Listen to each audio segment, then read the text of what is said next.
interview with Dr. Hospes. Dr. Hospes, what is the key message you would like to share with your students of law and public power?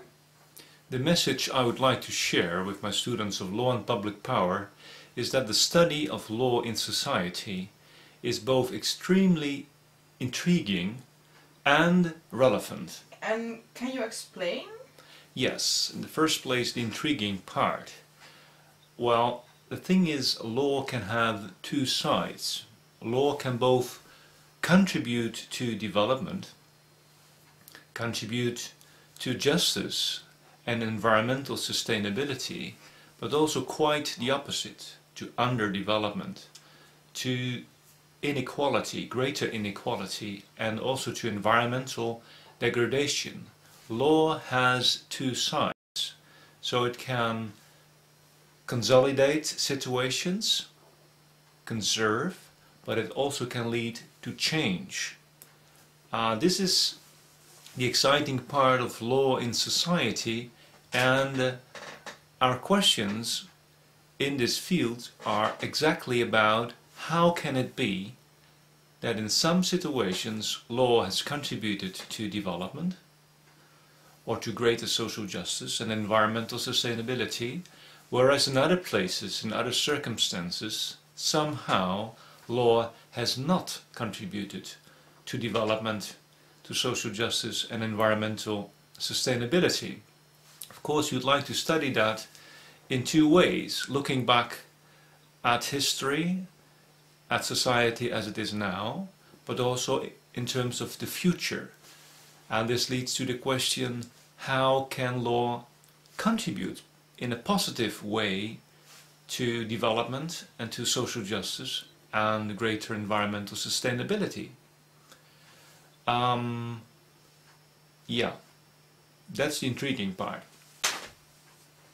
Now, to understand that, so to understand why in some situations law contributes to development and others to the opposite, we have to understand that law basically is something desired. Law, as one of my mentors said, von Bender Beckman, is the desired, the expected, into the future. Law is a projection into the future. And these projections, these desires, they are mediated in social life, in society. And explaining why, as von Bender Beckman put it, law does not behave. It is human beings, their participation in social fields, social life that gives meaning to law. And this happens to be the concept put forward by Sally Falk Moore, one of the great legal anthropologists who exists. She coined the term semi-autonomous social fields to explain that law does not behave. It is people who are part of social fields who give meaning to law. So they are part of a social field and, well, kind of like an external development. It is law that interferes with a social field, a group of people, be it a household or an association or a ministry. There is a set of rules interfering, and people give meaning to that set of rules interfering into the social field. At the same time, it's the social field itself that generates its own rules, like an association, like a club of students, like a school, like a university, like a ministry, like a company, a group of companies. It is not that law only comes from the outside. Law is also generated by people being organized in associations themselves. And this is the other part of the semi. So semi means dependent on, say, external rulings interfering into social life, but at the same time the social field has its own capacity to generate rules. Now, The other reason why it's very difficult to observe there's a one-to-one relationship between law and development, or law and environmental change, is that law itself is very complex and diverse. And again, here we can learn a lot from legal anthropologists who've studied law at that time in colonial societies, village life, observing there was a great variety of laws existing. So the classical distinction made by legal anthropologists was the one between official law, customary law, and religious law. The three main bodies of law coexisting, basically.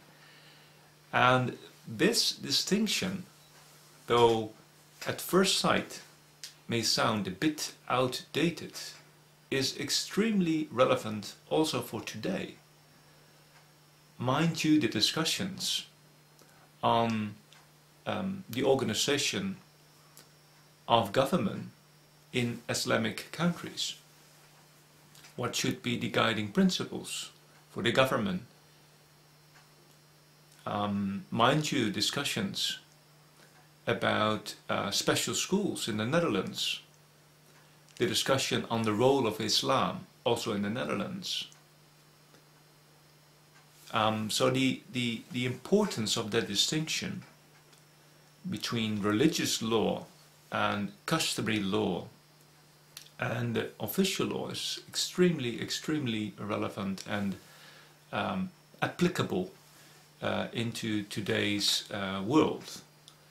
So this is again another reason why it's so intriguing, so exciting to study the relationships between law and society. What kind of law can contribute to development? Is it official law? Is it customary law? Is it religious law?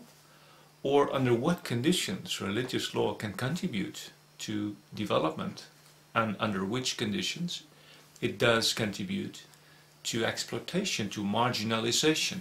And the same we could say for customary law, often hidden in the shadow of official law, but quite existing.